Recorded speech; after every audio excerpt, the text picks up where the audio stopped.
Thank you. Good afternoon, and thank you for having us on this platform. I wish to thank the Merck Foundation for providing this platform and their excellencies, in particular President Edgar Lungu, who opened the meeting yesterday, and together with the Zambian First Lady, Mrs. Esther Lungu. My name is Dora SILIYA. I'm the Minister of Information and Broadcasting Services in Zambia. I'm also the government spokesperson. We've been a year now since the pandemic in Zambia. We had the first case on the 18th of March in 2020. And I think what we first saw in the country was pure panic, and also a very clear divide about this is the disease that affects those people and not us. I personally went into one of the high residential areas and was told openly, Minister, you are the one who's going to bring this disease to us. This is a disease for you people and not us. It's for you people who get on planes. And that's because of the manner in which the disease came into Zambia. It was through a family that had gone on holiday in Europe. So we were very clear from the beginning that we needed to be very concise in terms of our communication strategies so that we could win the hearts of the citizens and convince them that this disease could affect everyone. We had a six-step approach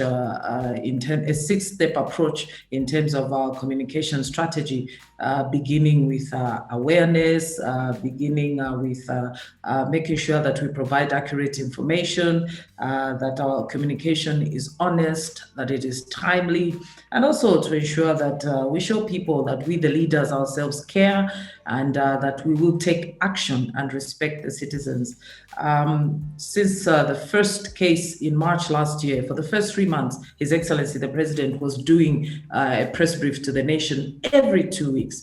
We put up a team, a multi-sectoral team, to ensure that people understood that this was just not a health issue, it was also a social issue. People were depressed, people had mental health issues, people were asked to stay at home, and as such, they were having financial challenges at a household level. And of course, because there was a partial lockdown in Zambia, but in the region, some countries are totally gone on lockdown. And being a landlocked country, we had a lot of challenges, and people had to understand that this too was an economic problem.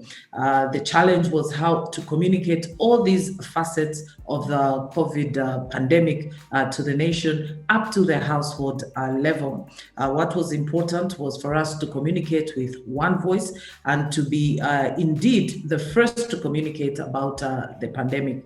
We appreciated that with social media now, there were going to be so many sources of information, and we had to make sure that we communicate first and convince the citizens about what they needed to do to protect themselves. Even though it was a multi-sectoral approach, the Ministry of Information and Broadcasting Services with the Minister of Health, we collaborated in continuous press briefings to the nation every day for almost 3 months, so that we could share with the nation what we call the five golden rules, the usual cleaning of your hands and sanitizing your hands, social distancing, masking, taking yourself to the hospital as quickly as possible if you had any symptoms, and reporting others with symptoms. And it did work in the first wave, but clearly we saw challenges with the second wave, because by then people started believing that it had passed us. And so from November to about March this year, we had an increased number of deaths.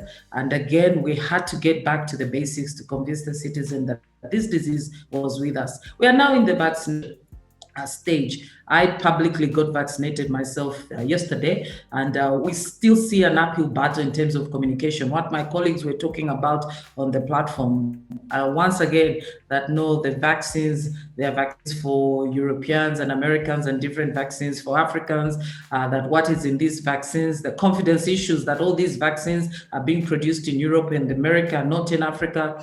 There are issues about no, they affect men's fertility and so on. Just as we saw in the HIV pandemic, that people thought they would rush to witch doctors. Others believe you can clean yourself of the coronavirus by just drinking alcohol. So now we're in the vaccination stages, and we're dealing with these issues, these myths, and we have to continue, and we have heightened our communication strategy to take it to household level, to schools, to learning institutions, to various labor groups, so that we can attempt to demystify the vaccination. Now, I know I did hear the chairman talking about running out of time. I just thought I'd give that background for Zambia. I think that the minister from Gambia made a very important point about having some of these manufacturing of medical supplies, especially medicines, are produced in Africa. And I think there is an opportunity really to explore and exploit the logistical nightmares we all saw at the beginning of the pandemic last year, including just masks, PPEs,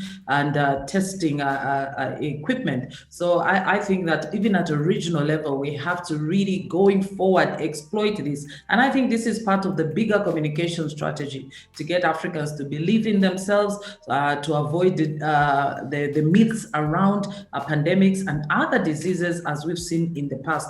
I think it's going to depend a lot on us having some of these homegrown solutions, participation in some of these international collaborations. And I think that Africa is not short of a scientific cadre that can be able to save Africa and the rest of the world in that manner. So for Zambia, we have so far vaccinated 14,000 people, and we are hoping that we can continue to get as many people to come forward. But what my colleagues said from other countries, it is the same. There's still a lot of resistance. There's still a lot of myths around vaccination. And I think we all have to continue to keep singing about the benefits of the vaccines and how they've served humankind in the past. Thank you.